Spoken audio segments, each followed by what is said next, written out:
فرزندان می توانند از تن والدان یگان چاروا قربانی کنند. اگر می توانند چند چاروا، یعنی که فرزند از نام والدانش می تواند چاروا را قربانی کند.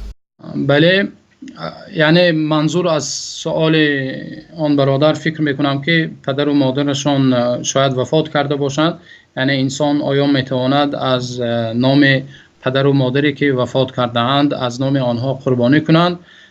یکی از صحابه ها آمدند به نزد رسول الله صلی الله علیه و سلم گفتند ان امی ماتت افاحج عنها، مادری من وفات کرده اند، از این عالم چشم پوشیدند گذشتند، آیا من میتوانم از نام او حج کنم؟ یعنی حجم یک عبادت است. و گفتند آیا من میتوانم حج کنم؟ گفتند رسول الله صلی الله علیه و سلم حجی عنها، بله، گفتند شما میتوانید حج کنید. قیاساً بر همین انسان میتواند که از نام والدینش اگر از این دنیا گذشته باشند میتواند قربانی کند و ان شاء الله الله سبحانه و تعالی قربانی کند و ثواب از ثواب آن بهره مند میگرداند.